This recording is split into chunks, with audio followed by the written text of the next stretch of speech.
तो वहीं हैदराबाद से वाराणसी पहुंची बीजेपी नेता और हैदराबाद की प्रत्याशी माधवी लता ने कहा कि पीएम मोदी ने जो विकास किया है उसे जनता समझ रही है। दूसरी तरफ उन्होंने ओवैसी पर भी हमला बोला। वाराणसी में चुनाव प्रचार में बस कुछ ही घंटे अब बाकी हैं। ऐसे में हैदराबाद से माधवी लता जी यहां पर पहुंची हुई हैं। माधवी लता जी, यहां पर जो विकास है एक बनारस मॉडल है इस समय देश में, क्योंकि प्रधानमंत्री नरेंद्र मोदी का संसदीय क्षेत्र है। ऐसे में यहाँ पर आप प्रचार करने आई हैं, लोगों से मिल रही हैं, तो सबसे पहले जानना चाहेंगे आपको क्या फीडबैक मिल रहा है?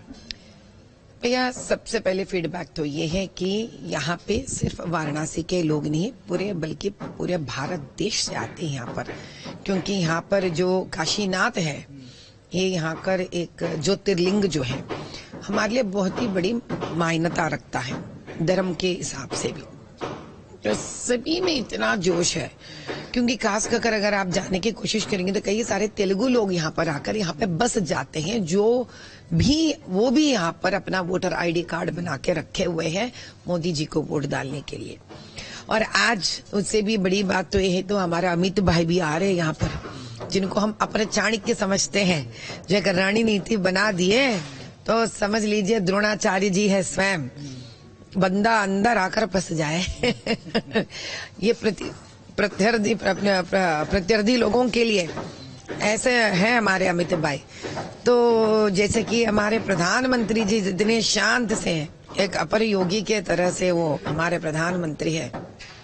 मैं कहती हूँ हमारा अमित भाई उसका ही इतने ही बड़े बुद्धिशाली से वो जिस प्रकार से वो चाणक्य का जो नीति अपनाते हैं अच्छों को अपनाने के लिए, और जो सही में मेहनत और कठिन काम करते हैं उनको तारीफ करने के लिए, उनको आगे लेके जाने के लिए, अब की बार काशी क्षेत्र इन दोनों जोड़ियों का जो रिजल्ट जो दिखाने वाले हैं इतिहास में रह जाएगा वो बात। अभी कल ओवैसी साहब आए थे बनारस में और वो अपनी सभा में ये कह रहे थे कि जो यहूदियों का हाल हुआ था हिटलर के समय, आज वो हाल मुसलमानों का हो रहा है। एक तरीके से नफरत की बात लगातार वो करते आए और यहाँ पर भी वो इसी तरीके के भाषण देते हुए नजर आए। भैया हम असदुद्दीन जी से तो एक ही बात कहेंगे कि आपके क्षेत्र में हैदराबाद लोकसभा पार्लियामेंट में आप भी तो एक हिटलर बन के है तो 40 सालों से राज कर रहे हैं। पहले जाकर आप अपने क्षेत्र में मुसलमानों का कौन से योद्धाओं का हालत है देखिए तो पहले, उससे भी बदतर है उनका हालत वहां पर। अगर आप वाराणसी आते ही अगर वो भूल गए तो हम फोटोज भिजाएंगे आपको, अगर चाहिए तो देखकर फिर याद कर लेना कि हैदराबाद लोकसभा पार्लियामेंट में कितनी बदतर हालत है मुसलमानों की। भाई वैसे तो यहाँ पर योगी जी का हाथ है, मोदी भाई का हाथ है, अमित भाई का हाथ है यहाँ पर, तो जितना सुरक्षित इनके यहाँ मुसलमान हैं उतना सुरक्षित आपके क्षेत्र में भी मुसलमान नहीं है।